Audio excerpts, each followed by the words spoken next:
What Georgia just did to Florida State in the Orange Bowl is the equivalent to kicking somebody while they're down. This game was a burial for it should have been or could have been a storybook ending for Florida State football. They went undefeated in the regular season, won their conference championship game, and they're probably thinking to themselves, man, we're going to have a chance of being able to compete for a national title. And instead, they get their national title aspirations and dreams snatched from under them by the committee, getting left out of the playoffs despite being an undefeated Power 5 champion due to optics. And if you're Mike Norvell or a Seminoles fan, the outcome of this game, getting slaughtered by Georgia in the funeral 63-3, has to leave a sour taste in your mouth going into the offseason because it takes away from what ultimately was a really successful season. This is the best year FSU has had since they had Jameis Winston at quarterback. Instead of people talking about how great of a year FSU football had, people are now going to look back at this season and they're not really going to think too much of it because of the way that it ended. People are using this Orange Bowl outcome as justification for why the committee was right to leave you out of the playoffs, and that just doesn't sit well with me.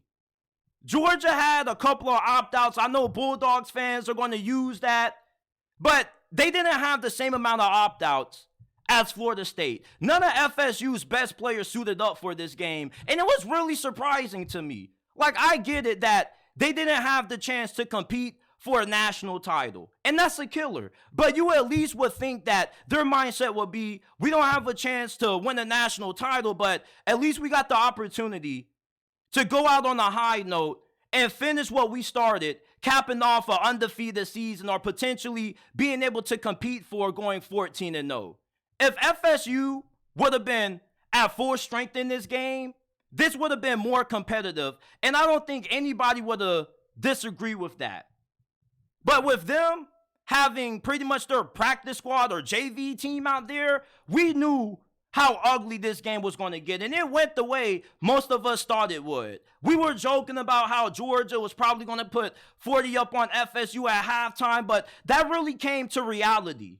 Georgia was going up and down on the field with ease. It's like they were playing football against air with how effective they looked in this game on both sides of the football. Carson Beck was ripping that thing. Their backup quarterback came in the game, ripping off touchdowns. Florida State couldn't get anything going on any side of the football. And I'm very glad that I wasn't in Mike Norvell's shoes because I wouldn't know how the hell to think with the way this game was going. Because ultimately, you feel like you should have been in the college football playoffs. And it just goes to show you how different of a culture you have in the locker room when your team is mostly comprised of players from the transfer portal versus when you have a team that's been built mostly from recruiting. Look at Alabama last year. Despite the fact that they didn't make it to the playoffs, Bryce Young, Will Anderson, Jahmyr Gibbs still suited up for that game despite being first-round locks.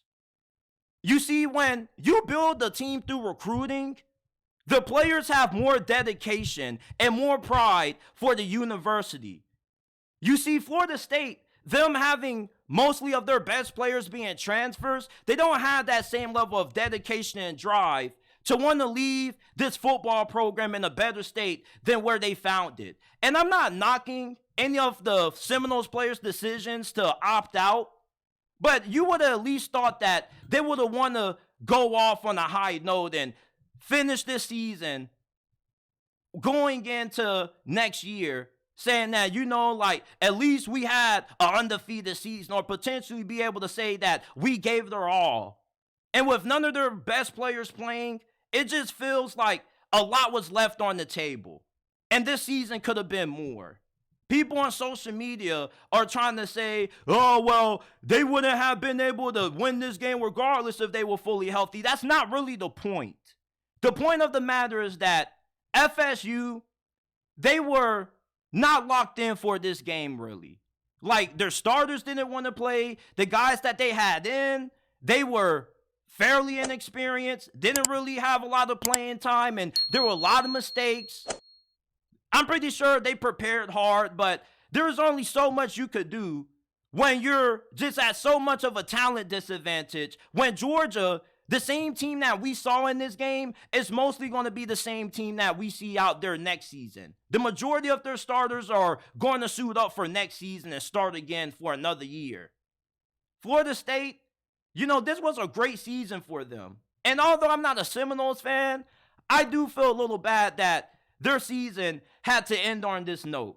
Like, when they got left out of the playoffs, I felt a little bit bad for them, despite being a Hurricane fan. And it's one of those things that they should have been in, but you also could have made the argument that Alabama deserved to be in too. Nobody deserved to be in more than the other. All right, rather if you agree or disagree with that or not, the point is that Florida State should have had the opportunity to fulfill their dreams of competing for a national title. And instead, they had to go up against a Georgia team that they were up for this game. People wondered if Georgia was going to be ready for this game. They were more than ready. They were like dogs on the hunt. And what was even more embarrassing, other than the final score being 63-3, was the fact that there were Georgia players in the fourth quarter on Instagram Live with the game still being played. Do you know how disrespectful that is?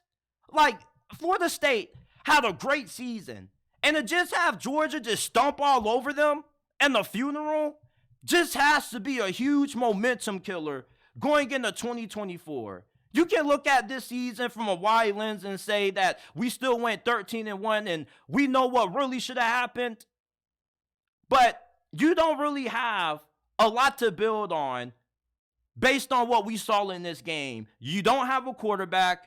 You don't really have any promising young players that stood out from this game. Maybe one or two. That's about it. If you're Mike Norvell, you got to be feeling really disheveled with how Georgia just laid it on you. Like, I don't get why people are trying to call FSU frauds and how they were overrated when they didn't have their full team. If they had all their starters, they might not have won, but this would have been a way more competitive game. They're going to have like 8 guys from this team that didn't play in this game playing on Sundays. This game would have been a lot closer than what you might have thought.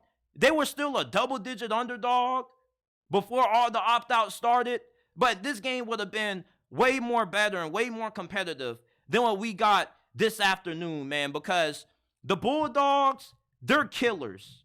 Like, what they did to TCU last year had me laughing. Like, you had Sonny Dykes at halftime saying, wow, because of how talented and how dominant Georgia was. But in this game, I just felt a little sad to have to see Mike Norvell every time the camera cuts to him on the sideline just looking like his spirit was snatched out of his body. Like, he looked like he just wanted the game to be over as fast as possible after halftime. It was a slaughter fest. They had 40 points at halftime. They covered. They had those buses warmed up. They knew they were ready to go home with that dub. And Florida State was ready to go home with their heads down, when really their heads should be held up high. I don't get how you can use this game as saying, oh yeah, like this is why they shouldn't have been in. It's always stupid how people try to judge what decisions should have been made after they've been made. You can't say who should have been in the playoffs and who should have been after the season is over. It's easy to do that once you see the results. But the playoffs isn't about predicting the results. It's about judging how good and how deserving a team is of being included in the postseason based on what they put on display at said moment. And what FSU had put on display for the whole world to see is a team that was undefeated as a Power 5 champion and got disincluded from the playoffs, and people looking down on this program, with FSU being one of the most popular teams in all of college football. I don't know what people consider FSU to be a blue blood. I'm not that old to know if FSU really was a blue blood or not, but this is a program that has a lot of national prominence. And for them to get dogged out the way that they did by Georgia and the committee, it's just a stab to the heart of this football program. Like, I felt the athletic director when he called what the committee did unforgivable. Because it really was. Like, they deserve to be in just as much as Bama. And you really can't go wrong with the argument of who should have gotten in with that last spot. But this game was just tough to watch. You know, I took Georgia to cover. I even took another live bet for them to win this thing by more than 30. And eventually it turned to 40, 50. And one of my friends tried to make a little joke and say, you wonder if they're going to cover minus 63? I'm glad they didn't, but this was tough. And this definitely was a really low way to go into the offseason if you're Seminoles. Because, I mean, everything that you did this season pretty much was put in vain. And now nobody's really going to remember it because of how it ended. Nobody really thinks about how it starts. Everybody just remembers how it ends. When you think about a movie, a lot of people forget about the beginning scene. But everybody remembers what happened in the closing acts. And in the closing act of the 2023-2024 FSU college football season, they got slaughtered and put in a tombstone by Georgia. Let me know what you guys think about this game, Florida State season, down in the comment section down below. If you enjoyed this video, leave a like, subscribe to the channel, and I will see you guys soon with another episode of the podcast.